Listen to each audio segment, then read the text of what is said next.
हिंदुत्व के ऊपर उंगली उठाने वाला का यही हाल होगा जैसे अभी स्टालिन का किया गया है। संभल जा बेटा वरना तेरे लिए ये ज्योति ही काफी है। क्योंकि ये कीड़ा इसलिए हमें से जला रहे हैं। ये बिहार है, जिस भाषा में समझिएगा वही भाषा में समझाएंगे। कुछ दिन पहले सोशल मीडिया पे तमिलनाडु के मुख्यमंत्री एम.के. स्टालिन के बेटा उदय स्टालिन सनातन को डेंगू मलेरिया तक कहा दिया था। इसके विरोध जो है पूरा देश में हुआ। यह विरोध जो है बिहार के सड़कों पर भी देखने को मिला है। आप देख सकते हैं बिहार में इनकम टैक्स चौराहा पे करनी सेना के द्वारा उदयनिधि स्टालिन का पुतला जलाया जा रहा है। देख लीजिए, करनी सेना के द्वारा चप्पल जूता से भी इसे मारा जा रहा है और बताया जा रहा है जो सनातन का जो विरोध करेगा, जो डेंगू मलेरिया बताएगा, उसको जो है ऐसे ही चप्पल जूता से पीटा जाएगा। रही देश की जितनी भी पार्टियां हैं, ज़्यादातर पार्टियां सनातन का विरोध करता है, सनातन पे कटाक्ष करता है। क्या वजह है कि सनातन पर लगातार जो विभिन्न पार्टियों के द्वारा विरोध किया जाता है, डेंगू मलेरिया बता दिया जाता है? पार्टियों को सिर्फ वोट से मतलब होता है, उनको सभी का वोट चाहिए, इसलिए हमें वो कुचल देंगे ये और ये हम होने नहीं देंगे। इस पुतला दहन के माध्यम से सरकार को क्या संदेश देना चाहते हैं? सरकार को हमने संदेश यही दिया, अगर हमारी मांग पूरा नहीं करेंगे तो फिर हम ऐसे कई जितने भी होंगे सनातन विरोधी उनको हम जला देंगे। अच्छा, बिहार के पत्रकार थे मनीष कश्यप, जो कि सच्चाई दिखाने के लिए तमिलनाडु गए थे, तो उनके ऊपर एनएसए लगा दिया गया था। और सनातन विरोधी बयान देकर उदयनिधि स्टालिन, तो उनके ऊपर एनएसए कब लगाया जाएगा? वो तो प्रधानमंत्री बताएंगे, उनको बताना पड़ेगा कब एनएसए लगाएंगे। हम मांग कर रहे हैं ना उनसे, उनको करना ही पड़ेगा। हिंदुत्व के ऊपर अगर जो कोई कटाक्ष करता है तो आने वाले दिनों में करनी सेना उसके लिए क्या कुछ तैयार है? करनी सेना, आपको पता होनी चाहिए कि करनी सेना हिंदुत्व के लिए ही लड़ रही है। देश, देव और धर्म ही हमारा नारा है। उदयनिधि स्टालिन का बयान पूरा देश में उसका विरोधों का कारण बना था। आज बिहार में जो है इनकम टैक्स चौराहा पे उसका पुतला जलाया गया। वजह क्या रहा?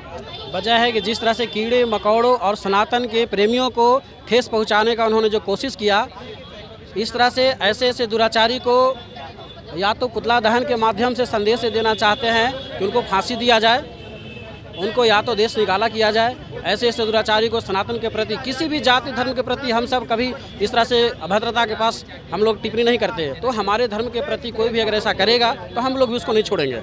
पार्टियां जो है, विभिन्न पार्टियां विरोध इसका कर रहा था, सनातन को डेंगू मलेरिया बताने वाले पार्टियों के द्वारा जो इंडिया में गठबंधन है वो भी इसका विरोध कर रहे हैं। तो फिर पुतला जलाने की आवश्यकता कब आई? सारे लोग विरोध कर रहे हैं और विरोध करेंगे। जब तक सरकार इस पे कड़ी एक्शन नहीं लेगी तब तक हम सब विरोध करेंगे। क्या मांगे रही?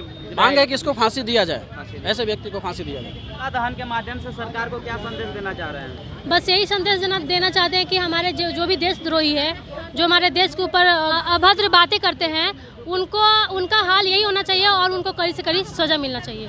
आखिरकार सनातन पर विद्रोह करने वाले नेताओं के प्रति करनी सेना ही फील्ड में क्यों उतरती है? सब सनातनी कब जागेंगे? सनातनी अब जाग चुकी है भाई, वो हमेशा से जागी हुई थी, उसको जगाने की कोई ज़रूरत नहीं है।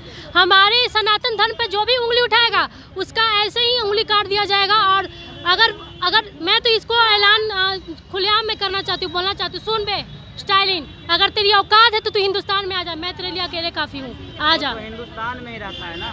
क्या?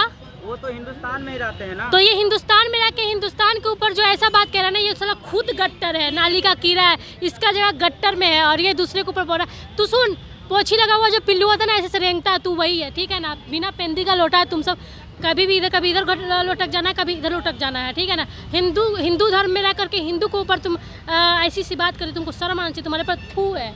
ये नेता जो है सिर्फ सनातन के ऊपर ही टारगेट क्यों लेते हैं? सनातन के ऊपर ही हमेशा कटाक्ष क्यों करते हैं? वो अपनी पब्लिसिटी के लिए, ताकि वो लोगों के बीच में आए, क्योंकि सनातन धर्म बहुत मजबूत है, इसको ना कोई मिटाया है, ना मिटाएगा, ना मिटा पाएगा। कहते हैं क्या कि हमारा खून गर्म है, हमारा खून गर्म है क्योंकि हिंदुस्तान हमारा धर्म है। वीडियो के माध्यम से क्या संदेश दीजिएगा? यही कि ऐसे हर एक हिंदुत्व के ऊपर उंगली उठाने वाला का यही हाल होगा जैसे अभी स्टालिन का किया गया है। संभल जा बेटा वरना तेरे लिए ये ज्योति ही काफ़ी है। पुतला दहन के माध्यम से क्या संदेश देना चाह रहे हैं? पुतला दहन के माध्यम से हम यही संदेश देना चाहते हैं कि हिंदुत्व में सनातन पे जो उंगली उठाएगा उसकी संख्या चाहे जितनी भी बड़ी हो। आपने आज देखा कि पुतला दहन में हमारे सिर्फ 4 लोग मौजूद थे। हम चाहते तो यहाँ 400 लोग इकट्ठा कर लेते हैं, लेकिन 4 लोग बुलाने के पीछे यही रीज़न था कि हम तमिलनाडु सरकार को और तमिलनाडु में जो लोग बैठे हैं, हम 4 लोग उनको चुनौती दे रहे हैं कि अगर उनमें है कैपेसिटी तो उदयनिधि स्टालिन को सिर्फ एक दिन हमारे सामने ला के दिखा दें। बाकी हमारा जो ये प्रदर्शन करने का मुख्य उद्देश्य यही था कि सनातन पे जो भी उंगली उठाएगा हम उनको मिटाने का काम करेंगे, चाहे वो किसी भी पार्टी से हो। बिहार के नेताओं भी जो है सनातन के ऊपर कटाक्ष करते हैं, प्रतिक्रिया देते हैं, तो फिर उनके पुतला भैया बिहार के चाहे कोई भी नेता हो, चाहे वो सेंट्रल का हो या फिर स्टेट का नेता हो, सनातन का विरोध करेंगे तो हम लोग उनका विरोध जरूर करेंगे। और आप जिस नेता के बारे में कह रहे हैं, आप बहुत जल्द सुनिएगा कि हम लोग उसका भी विरोध करेंगे, चाहे वो किसी भी पार्टी से हो। आप एक चीज़ बताइएगा, जिस देश में हमारा धर्म सुरक्षित नहीं है, हमारी बेटी बहू बेटियां सुरक्षित नहीं है, हम ऐसे सरकार क्यों लाएं? हम क्यों चुने वैसा सीएम और ऐसा पीएम? हमें हमारा धर्म सुरक्षित चाहिए और हमारे धर्म के लिए जितना होगा हम आवाज़ उठाएंगे और ऐसा उग्र रूप हम हमेशा दिखाते रहेंगे। ये जो पुतला उदयनिधि स्टालिन का जलाए हैं, इसके माध्यम से सरकार को चुनौतियाँ दे रहे होंगे ना आप? ये जो पुतला हम जलाए हैं, इससे बस हम यही पूछना चाहते हैं सरकार से कि भारत एक ही देश है जहाँ दो अलग अलग स्टेट में दो अलग अलग संविधान क्यों है मोदी जी? बिहार का बेटा पहनने से लगा 2 दिन में गिरफ्तार हो गया, तमिलनाडु के सीएम के बेटा पहनने से लगा अभी तक घूम रहा है लाल बत्ती की गाड़ी से। हम संविधान और सरकार की इज्जत करते हैं, इसीलिए सिर्फ पुतला जला रहे हैं, नहीं तो हमारे पास इतनी कैपेसिटी है कि हम उदयनिधि स्टालिन का सर भी कलम कर सकते हैं। यहाँ पे जो है उदयनिधि स्टालिन का जो है पुतला दहन किया जा रहा है, साथ में चप्पल और जूता से पीटा जा रहा है। साथ ही करनी सेना का मांग है बीजेपी सरकार की केंद्र सरकार से कि उदयनिधि को फांसी दिया जाए।